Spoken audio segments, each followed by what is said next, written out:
Assalamualaikum warahmatullahi wabarakatuh. Waalaikumsalam warahmatullahi wabarakatuh. Alhamdulillahi rabbil alamin. Alhamdulillahilladzi hadana li hadza wa ma kunna linahtadiya laula an hadana Allah. Allahumma ansayna ala fitratil Islam wa kalimatil ikhlas wa ala dini nabiyyina Muhammadin sallallahu alaihi wasallam wa ala millati abina Ibrahim hanifan musliman wa ma kana minal musyrikin. Nusalli wa nusallim ala habibina wa qudwatina wa qurrati a'yunina Muhammadin sallallahu alaihi wasallam alladzi ballagha risalata wa adda al-amanata wa nasaha al-ummah wa kashafa Allahu bihi al-ummah wa jahada fillahi haqqa jihadihi hatta ataahu al-yaqin. Yaqulu Allahu tabaraka wa ta'ala fi muhkami tanzilihi a'udzu billahi minasy syaithanir rajim. Ya ayyuhalladzina amanu taqullaha ittaqullaha haqqa tuqatih wa la tamutunna illa wa antum muslimun. Summa qala habibuna Mustafa Muhammadun sallallahu alaihi wasallam la tazalu ummati bi khairin ma iza qalat sadaqat wa iza hakamat adalat wa iza isturhimat rahimat. Sadaqallahul azim wa sadaqa rasulul karim wa nahnu ala dzalika minasy syahidin. Hamba-hamba Allah, Bapak dan Ibu sekalian, jamaah kajian maghrib yang semoga dirahmati dan diberkahi oleh Allah Subhanahu wa taala. Alhamdulillah, kita bersyukur kepada Allah Subhanahu wa taala atas berbagai limpahan rahmat dan karunia yang Allah berikan kepada kita. Sampai detik ini dengan izin Allah Subhanahu wa taala, jasad dan ruh kita belum terpisah. Itu artinya Allah memberikan peluang kepada kita, memberikan kesempatan kepada kita agar kita gunakan untuk memperbanyak bekal menghadap Allah Subhanahu wa taala. Dan kita sebagai orang-orang yang beriman meyakini bahwa sebaik-baik bekal untuk menghadap Allah Subhanahu wa taala yaitu ketakwaan kita kepada Allah Subhanahu wa taala. Semoga hadirnya kita dalam majelis ini dicatat oleh Allah Subhanahu wa taala sebagai amal soleh yang kelak pada hari kiamat akan memperberat timbangan kebaikan kita. Amin amin ya rabbal alamin.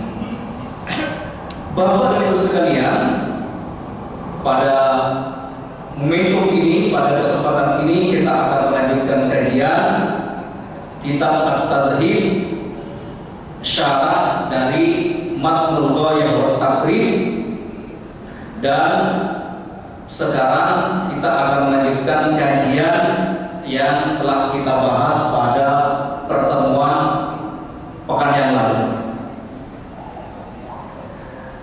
Dalam kitab Matnul Ghayah wa Taqrib dikatakan wa yajuzu lil musafiri qasrus salati ar-rubaiyah bi khamsi syara'id. Ini pekan lalu telah kita bahas, tapi akan saya bacakan secara global, secara umum, bahwa seorang musafir bisa menjamak sekaligus mengqashar sholat yang jumlahnya 4 rakaat dengan 5 syarat dalam mazhab Syafi'i. Syarat yang pertama adalah ayyakuna safaruhu fi ghairi maksiatin. Safarnya itu, perjalanannya itu bukan dalam rangka bermaksiat kepada Allah Subhanahu wa taala. Artinya ketika seseorang mengadakan safar, mengadakan perjalanan, tujuannya untuk bermaksiat kepada Allah Subhanahu wa taala, untuk merampok, untuk mencuri dan niat-niat buruk yang lainnya, maka tidak berlaku dibolehkannya untuk menjamak dan mengqashar sholat. Kemudian Bapak dan Ibu sekalian, yang kedua itu terkait jarak. Jarak yang bisa membolehkan seseorang untuk menjamak dan mengqashar. Wa an takuna masafatuhu 16 farsakhan. Jarak yang ditempuh dalam perjalanan itu ada 16 farsakh. 16 farsakh ini dijelaskan oleh Syekh Al-Bugo, yaitu wa tusawi wahid wa samanin kilometer takriban. 16 farsakh ini kurang lebih 81 km, kilometer sampai 83. Ini dalam mazhab Syafi'i. Tapi Bapak dan Ibu sekalian, sekedar mereview pada pertemuan yang lalu, saya juga menjelaskan bahwa para ulama berbeda pendapat jarak yang membolehkan seseorang untuk menjamak dan mengqashar. Ada di antara mereka yang berpendapat itu 3 hari 3 malam jalan kaki atau perjalanan unta. Ini ya, pendapat dari ulama-ulama seperti sahabat Ibnu Abbas. Dan begitu juga Bapak dan Ibu sekalian yang dirahmati oleh Allah Subhanahu wa taala, ya. Ada juga pendapat yang lain bahwa wa min al-fuqaha man yara anna ar-rukhas tuqam lil musafir in jawaza haitan baitah. Juga ada pendapat yang lain. Tapi Bapak dan Ibu sekalian yang dirahmati oleh Allah Subhanahu wa taala, karena pada pekan yang lalu sudah kita bahas, supaya tidak ada pengulangan-pengulangan, saya akan bacakan syarat yang ketiga. Wa ayyakuna mu'addiyan lis-shalatir rubaiyah. Salat yang bisa diqashar itu adalah salat yang jumlahnya 4 rakaat. Kemudian yang keempat adalah wa ayyanwiya al-qasra ma'al ihram. Nah, orang yang ingin menjamak dan mengqashar itu harus berniat sebelum takbiratul ihram. Dan yang kelima adalah wa alla yantamma bimukim. Syarat yang kelima ini adalah tidak boleh, ya, tidak boleh seorang yang mukim bermakmum kepada imam yang sedang musafir. Jadi orang yang mukim itu dalam mazhab Syafi'i itu tidak boleh bermakmum kepada imam yang sedang musafir. Nah, Bapak dan Ibu sekalian yang dirahmati oleh Allah Subhanahu wa taala, itulah beberapa kriteria atau 5 syarat yang membolehkan seseorang bisa menjamak dan mengqashar sholat dalam kitab Matnul Ghayah wa Taqrib. Nah, Bapak Ibu sekalian yang dirahmati oleh Allah Subhanahu wa taala, dalam kitab At-Tadrib ini setelah membahas tentang syarat-syarat bolehnya seseorang menjama dan mengqashar, pada pembahasan berikutnya membahas tentang ada 11 pembatal sholat.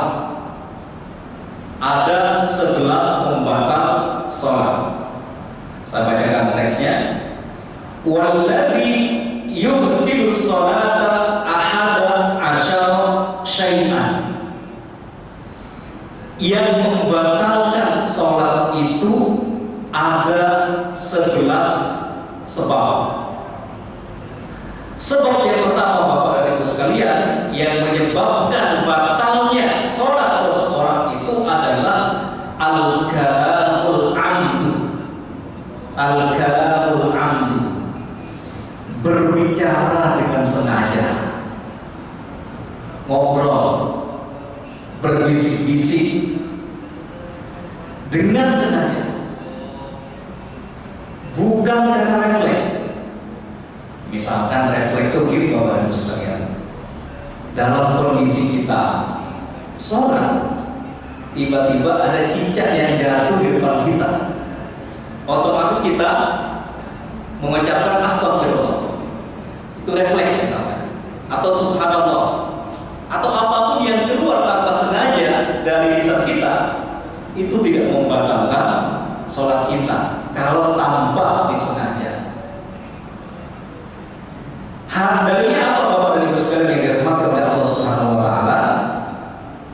Dalilnya adalah diriwayatkan dari Zaid bin Arqam, ia berkata, "In kunna la natakallamu fi shalat ala ahdi Nabi sallallahu alaihi wasallam."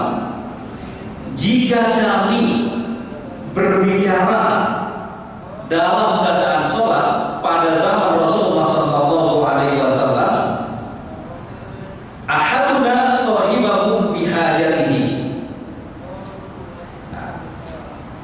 fa umirna bisukut. Nah, kemudian Nabi pada waktu itu memerintahkan kami untuk berdiam, untuk tidak menjawab orang yang hanya kita berbicara dalam kondisi kita sedang sholat. Ini artinya, Bapak dan Ibu sekalian, dalam mazhab Syafi'i dan mazhab semua mazhab, bahwa berbicara dengan sengaja itu termasuk membatalkan sholat kita. Sebab yang kedua, Bapak dan Ibu sekalian, wal amalul katsir. Kita banyak melakukan pergerakan dalam sholat. Banyak gerak dalam sholat itu termasuk membatalkan sholat kita. Ya, misalkan banyak gerak ini ya, goyang-goyang tanpa ada kebutuhan, kecuali kita dalam kondisi misalkan naik kapal laut.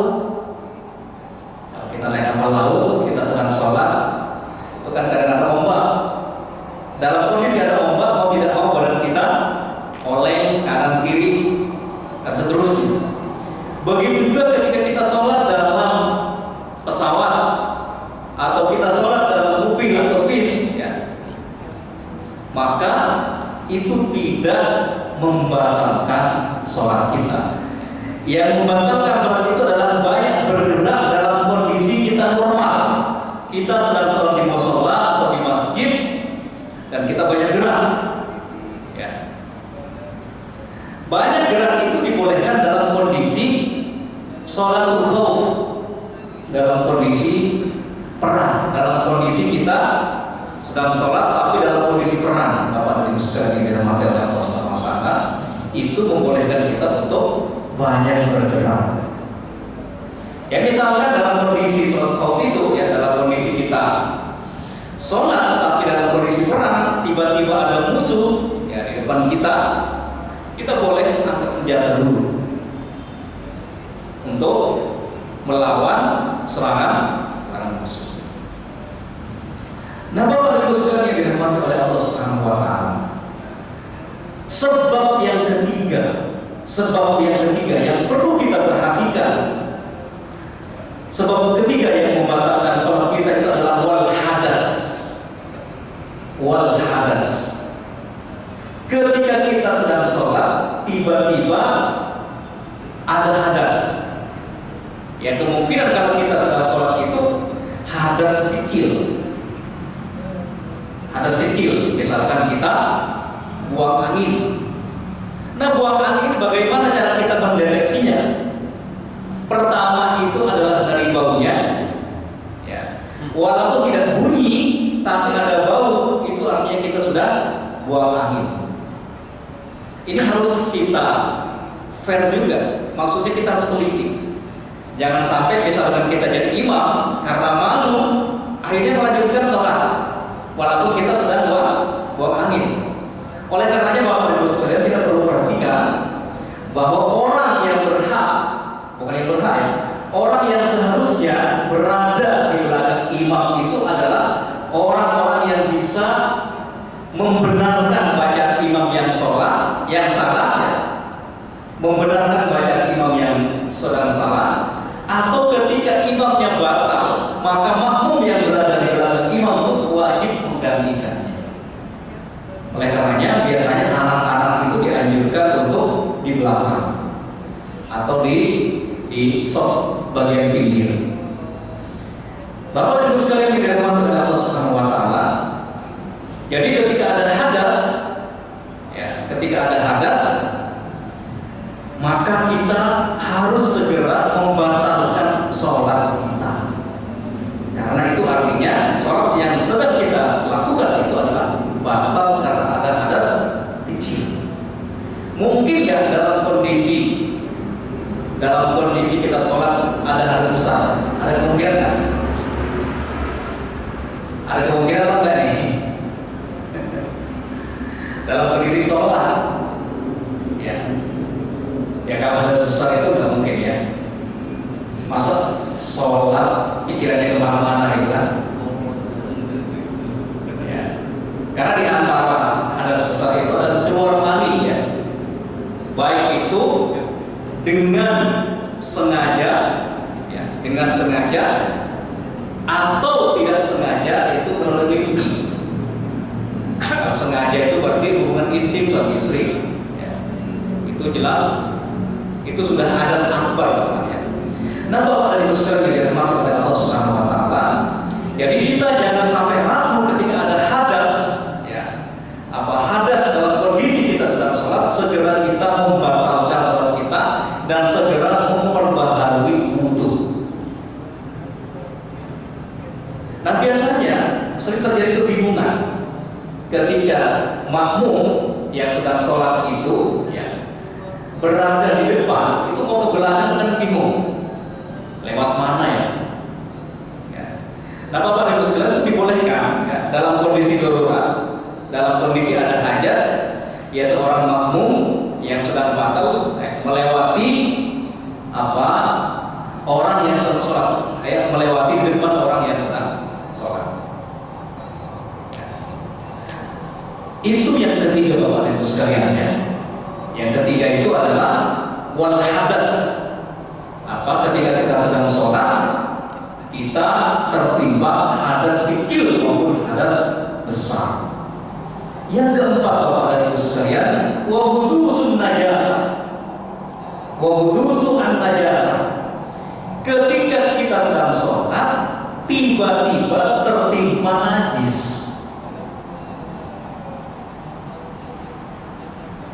Misalkan kita sedang sholat, tiba-tiba ada tai cicak nempel ke badan kita atau ke pakaian kita, itu kita terkena najis. Oleh karenanya, seseorang yang sedang sholat itu harus suci badan, ya, suci badannya, suci pakaiannya, suci tempat yang dijadikan sholat. Dan ketika tempat kita tempat yang kita jadikan sebagai tempat sholat atau pakaian yang kita pakai dalam sholat, dan badan kita yang awalnya suci tapi terkena najis, maka itu termasuk kategori membatalkan sholat kita. Yang kelima ini harus kita waspadai juga, wankishaful aurah, terbukanya atau tersingkapnya aurat. Dan kita mengetahui bahwa batasan minimal seorang laki-laki muslim yang dewasa itu adalah ma baina surah merubah, antara pusar dengan lutut. Bukan ma baina itu bukan antara pusar lutut, itu bukan tengah-tengahnya, bukan. Karena ada Bapak dan Ibu sekalian, itu ada sekelompok orang, entah iseng atau serius, mengatakan bahwa aurat itu ma baina surah merubah, antara lutut dengan pusar itu adalah tengah-tengahnya, berarti itu katanya. Jadi kemaluan itulah yang aurat. Tapi Bapak dan Ibu sekalian, perlu saya tegaskan di sini, Islam juga mengajarkan ihsan kepada kita. Jangan sampai atas nama fikih kita akhirnya sholat pakai handuk karena ada aurat. Atas nama fikih kita sudah fikih membolehkan kita sholat yang penting untuk aurat, tapi itu tidak beretika. Jadi fikih ini harus dihubungkan juga dengan ihsan, atau dalam bahasa yang lain adalah tasawuf, dalam bahasa yang lain adalah tazkiyatun nafs. Jangan sampai kita ketika menghadap Allah Subhanahu wa taala tidak ada etikanya. Oleh karenanya Islam mengajarkan kepada kita khudhu zinatakum inda kulli masjid. Berhiaslah kalian dengan perhiasan yang terbaik, dengan pakaian yang terbaik ketika setiap kali akan pergi ke masjid. Jadi Bapak dan Ibu sekalian, kita harus perhatikan di sini, ketika seseorang terbuka auratnya, maka itu otomatis membatalkan sholat. Sangat disayangkan, saya beberapa kali menyaksikan beberapa kaum muslimin masih kurang peduli terhadap aurat ini. Karena kadang celana yang digunakan itu adalah bolong. Bolongnya itu di paha. Bahkan pakaiannya itu terlalu pendek. Sehingga ketika dia sedang ruku atau sedang sujud, pakaian yang pendek itu kan tersingkap dari belakang. Itu kalau sebaiknya kita yang laki-laki apalagi muslimah itu pakai kaos dalam, sehingga tidak mudah terbuka aurat kita. Jadi yang kelima Bapak dan Ibu sekalian, yang menyebabkan batalnya sholat kita itu adalah ketika aurat kita terbuka. Kemudian Bapak dan Ibu sekalian, yang keenam, dalam mazhab Syafi'i dikatakan, ini menarik yang keenam ini, watat yiruniyah, terjadi perubahan niat. Ya, ketika kita sedang sholat maghrib misalkan, tapi tiba-tiba kita berubah niat, kita berubah misalkan ke sholat isya misalkan. Nah, ini nggak boleh ada perubahan, termasuk supaya kita ikhlas, karena ikhlas ini berat. Ikhlas itu kan ada 3 tahap. Pertama adalah al-ikhlasu qoblal amal. Kita harus mengikhlaskan diri kita lillahi ta'ala sebelum kita beramal.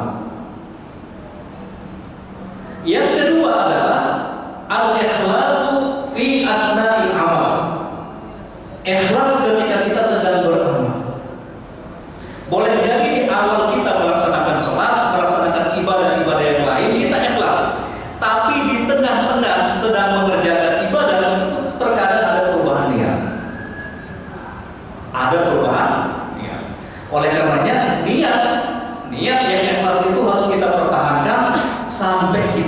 menyelesaikan ibadah yang kita lakukan. Dan tahapan yang ketiga ikhlas itu adalah al-ikhlasu ba'dal amal. Al-ikhlasu ba'dal amal. Ikhlas ketika kita setelah beramal. Ini juga berat. Karena terkadang keikhlasan itu bisa kita wujudkan ketika sebelum beramal, ketika sedang beramal, tapi kita kadang tidak tahan untuk riya dan sum'ah ketika kita sedang beramal. Ini berat menjaga keikhlasan. Oleh karenanya, di saat kita terjadi disorientasi niat kita berubah, Nabi mengatakan, jadilu iman, perbaharilah iman kalian dengan mengembalikan segala sesuatu itu lillahi ta'ala, untuk meninggikan kalimat Allah Subhanahu wa ta'ala. Itu yang keenam. Kemudian Bapak Ibu sekalian, wastidbarul qiblah. Wastidbarul qiblah yang membatalkan sholat yang ketujuh itu adalah kita sholat tapi membelakangi kiblat. Makanya sekarang kita alhamdulillah dimudahkan dengan adanya aplikasi tentang kiblat itu kita dimudahkan untuk menghadap kiblat. Kita sudah ada teknologi untuk melacak arah kiblat. Tapi di zaman dulu Bapak dan Ibu sekalian itu agak susah. Jadi jangan sampai kita sholat tapi tidak memperhatikan arah kiblat. Karena semua ulama sepakat bahwa kiblat itu adalah Ka'bah. Artinya ketika seseorang menghadap sholatnya kepada selain Ka'bah, maka itu menyebabkan sholatnya batal. Betapa pentingnya kiblat ini, karena pada awalnya kaum muslimin itu ketika sholat itu menghadap ke Baitul Maqdis, Kemudian ada namanya dalam istilah usul fikih itu nasih mansukh. Ayat ini kemudian perintah ayat yang memerintahkan kaum muslimin menghadap Baitul Maqdis itu dimansukh, diamandemen, diganti dengan ayat yang lain. Fawalli wajhaka syatrul masjidil haram. Fawalli wajhaka syatrul masjidil haram. Maka palingkan wajahmu menghadap Masjidil Haram, menghadap Ka'bah. Karena awalnya kiblat pertama umat Islam itu berada di Baitul Maqdis, kemudian dimansukh dengan ayat yang turunnya belakangan. Tapi Bapak dan Ibu sekalian, ulama berbeda pendapat tentang menghadap kiblat ini. Apakah menghadap kiblat itu kepada Ainul Ka'bah, benar-benar menghadap Ka'bah, atau arah Ka'bah? Kalau dalam mazhab Syafi'i, seorang yang sedang sholat itu harus benar-benar menghadap Ainul Ka'bah, Ka'bah itu sendiri. Dan ketika ada pergeseran itu tidak sah, ada perubahan dikit aja itu tidak sah. Tapi yang menarik itu adalah pendapat dari Hanafiyah yang mengatakan bahwa yang paling penting bagi orang yang sedang sholat itu adalah wajhul Ka'bah, bukan Ainul Ka'bah, arah kiblat itu. Artinya dalam mazhab Hanafi, seseorang yang di luar Mekah itu tidak mungkin bisa menghadap 100% ke Ka'bah, kecuali orang yang sedang di Masjidil Haram atau penduduk Mekah. Tapi bagaimana dengan orang yang ada di Indonesia, orang yang ada di Afrika, orang yang ada di Pakistan dan seterusnya? Mereka dalam mazhab Hanafi yang penting arahnya itu ke kiblat, walaupun tidak 100% tertuju kepada Ka'bah. Nah, kita yang berada di Indonesia ini adalah menuju arah kiblat. Ya, tapi berdasarkan ilmu, ya, katakan ilmu yang terkait dengan ini, ya, kita alhamdulillah dimudahkan dengan adanya kompas, dengan adanya teknologi, sehingga kita mudah untuk menghadap kiblat. Nah, Bapak dan Ibu sekalian yang dirahmati oleh Allah Subhanahu wa taala, yang kedelapan yang membatalkan sholat itu adalah wal aklu, makan. Jadi misalkan Bapak dan Ibu sekalian, bagaimana kalau ada nasi, ya, ada nasi atau daging yang nempel di gigi kita, itu kita makan atau gimana, Bapak dan Ibu sekalian? Ada daging yang nempel, ya. Kemudian itu kita apakan? Kita makan atau kita biarkan? Ya, kalau ada tisu, ya, kalau ada tisu itu dibolehkan kita walaupun kita sedang sholat, membersihkan mulut kita. Tapi mungkin di sini nggak biasa ya. Tapi kalau saya di Mesir 5 tahun ya, itu bahkan ya mereka ketika sedang ingusan ya, itu juga mau ingus juga dalam kondisi sholat. Itu biasa saya perhatikan kalau di Mesir ya. Kemudian juga mereka terbiasa mematikan HP juga. Tapi kalau di sini udah suaranya dangdut, ringtone-nya dangdut gitu kan, dibiarkan gitu. Padahal itu dibolehkan, ya dibolehkan untuk mematikan ringtone yang sedang berbunyi. Tapi lebih baik kita nonaktifkan atau silent dan seterusnya. Jadi Bapak dan Ibu sekalian, yang ke-8 ini yang membatalkan sholat kita itu adalah makan.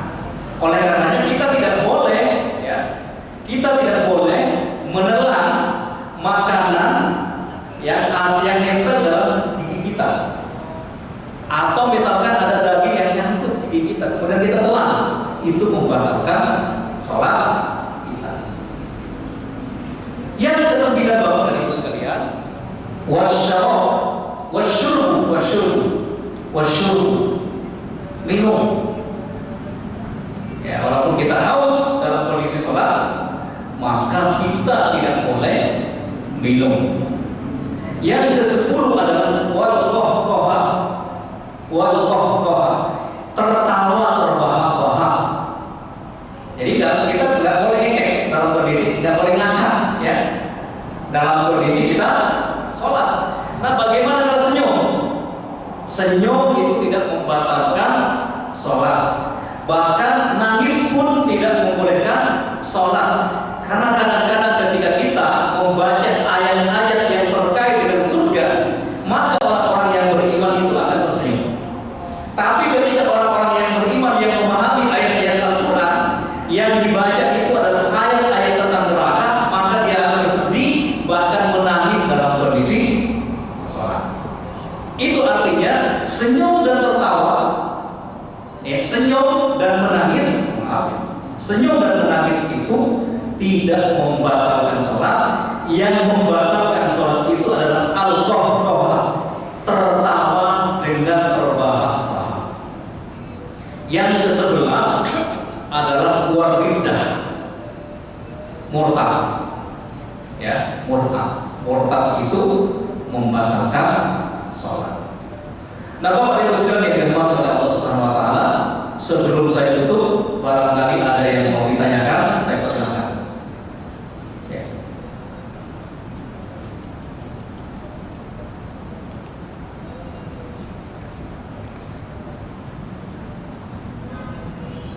Terima kasih. Assalamualaikum warahmatullahi wabarakatuh. Waalaikumsalam. Ya, selama ini kita Bapak Ustaz dan teman-teman, itu terutama yang mengajar sholat. Yang terakhir mungkin saya ada dalam makan itu mempertahankan sholat. Sebenarnya kita harus tahu juga Pak, apa sih definisi dari makan? gitu kan. Jadi maka kadang kita mempunyai suatu makanan yang sendiri dan saya orang masuk ke dalam mulut itu dalam makanan kita punya kita makan, ya kan. Nah, jadi kalau makan itu ya kalau ini tidak terapa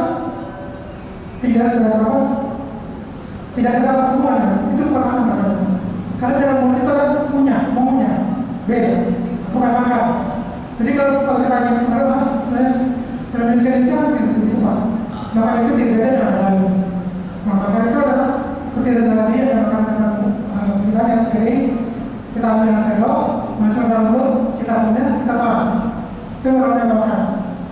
Gitu. Tapi kalau di dalam mulut kita punya. Nah, kalau memang dia betul membatalkan sholat, itu kita dalam punya makan, bukan dalam makan. Dan makanya dia pasti kita sudah melakukan kegiatan lain, mengatakan maka harus mulut. Satu. Yang kedua, masalah gerak. Saya pernah mendengar dari penceramah juga bahwa Rasulullah pernah melakukan sholat yang pertama juga bahasa itu dia melaksanakan hanya berkata selesai dan mereka belum itu langsung ke dalam sholat, langsung berangkat ke luar masjid dilihat oleh para sahabat. Rasulullah merasa kalau sahabat ini melihat beliau seperti itu, maka sahabat menyatakan bahwa Rasulullah rasanya itu masih belum katakan berdoa. Nah, karena diberitahu seperti itu, rasanya Rasulullah langsung sholat lagi. Sholat itu langsung 4 rakaat, bukan berdoa bukan mengulang, tapi melanjutkan. Nah, ini kan artinya kriteria banyak gerak itu bapak di sini. Karena Rasulullah tadi melakukan sholat yang pertama langsung dalam ketiga rakaat 4 rakaat tadi, tidak mengulang dari awal. Itu. Kemudian masalah perpindahan kiblat itu kalau salah kan yang orang itu ayat berapa di 140 berapa itu pada saat itu adalah perpindahan Rasulullah pada saat itu dia melaksanakan sholat zuhur pada saat itu di sebuah desa suatu bagian apa itu di sana di tengah-tengah antara Baitul Maqdis sama Ka'bah. Nah, beliau pada saat itu sedang sholat bersama para sahabat menghadap Baitul Maqdis. Sudah sholat. Kami jadi kita dengar nama dari para sahabat juga. Pada saat mereka sholat itu, dia tuh Jibril mengatakan kepada Rasulullah, ya Rasulullah, doa ada di kabupaten Allah untuk memindahkan kiblat dari Baitul Maqdis ke Ka'bah. Pada saat sholat itu langsung Rasulullah berputar 180 derajat untuk menghadap kiblat di Ka'bah. Nah, ini kan juga tidak bermasalah. Ya, perputaran ini terus ada setelah Rasulullah 2 rakaat 4 rakaat di dilanjutkan 3 rakaat tidak mengulang dari awal. Nah, hal seperti ini ya masalah itu masalah gerak itu juga harus kita pastikan juga apa yang mesti membatalkan itu apa yang membatalkan. Kemudian ini kasus ada seorang mahasiswa dosen dia berpindah dari tempat asal daerah pindah ke daerah lain itu mungkin ada pengajaran dalam safar tapi selama di daerah yang sampai misalnya Jogja itu dia menganggap itu safar. Jadi selama bersekian tahun dia itu sholatnya selalu menjawab dan mufasal. Nah, hukumnya apa? Karena orang seperti ini dan dia menyatakan bahwa dia itu masih safar, bahwa dia bukan di daerahnya sendiri tapi di daerah orang lain. Dia melakukan negara salah itu seperti itu. Terima kasih. Assalamualaikum warahmatullahi wabarakatuh. Waalaikumsalam warahmatullahi wabarakatuh. Ini luar biasa pertanyaannya nih. Masih ada waktu nggak ini? Hah?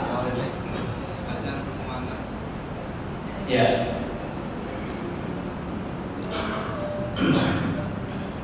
Ada 5 pertanyaan ya tadi ya? 5 pertanyaan. Ya. Yang saya ingat dulu aja. Jadi terkait dengan istiqbal kiblat, yang membatalkan sholat itu diantaranya adalah ketika kita sholat, ya, membelakangi kiblat. Adapun peristiwa pada zaman Rasulullah SAW itu kan perpindahan awalnya. Jadi saat itu Nabi sedang berada di sebuah tempat. Kemudian Nabi saat itu menghadap Baitul Maqdis, tapi kemudian Jibril menyampaikan wahyu. Di antara yang Jibril perintahkan, Jibril sampaikan kepada Rasulullah SAW, "Fawalli wajhaka syatrul masjidil haram." Maka hadapkan wajahmu ke Masjidil Haram. Artinya sebelum ayat ini turun, ya, maka sholat itu sah. Ya. Tak bagaimana yang terjadi pada zaman Nabi, Nabi kan sedang sholat, tapi ada perintah untuk memalingkan wajah Nabi dari awalnya menghadap ke Baitul Maqdis, kemudian menuju kiblat. Itu bisa tinggal diputar aja dalam kondisi seperti itu. Nah bagi orang yang membelakangi kiblat, dia katakanlah tidak tahu dan tidak ada alat untuk mendeteksi kiblat, maka laha maka sabatu alaiha. Kalau dia memang tidak tahu, ya, dan dia tidak punya alat untuk mendeteksi, ya, semoga Allah menerima sholatnya. Tapi yang dimaksud di sini adalah dengan sengaja membelakangi kiblat, tidak bertanya kepada orang juga, tidak bertanya kepada orang yang mengerti tentang arah kiblat. Padahal Al-Quran memerintahkan ketika kita sedang tidak tahu, fas'alu ahla dzikri in kuntum la ta'lamun. Kalau kita tidak tahu tentang masalah termasuk arah kiblat, maka bertanyalah kepada penduduk. Misalkan ketika kita sedang musafir, kita berada di sebuah kampung, tanya kepada penduduk itu. Kalau kita tidak punya alat untuk mendeteksi arah kiblat. Yang dimaksud di sini adalah tidak mau bertanya, bahkan dia sengaja mau belakangi kiblat. Tapi kalau orang itu tidak tahu, ya, dia sudah berusaha mencari arah kiblat, tapi tidak tahu, kemudian dia sholat, artinya dalam seperti itu dia tetap, semoga sholatnya tetap sah. Apa tadi yang belum? Saya ada waktu terus ya, habis waktunya. 1 menit lagi. Kita diskusi aja nanti. Ya, habis sholat kita berdua ngobrol bersama. Saya serahkan kepada MC-nya.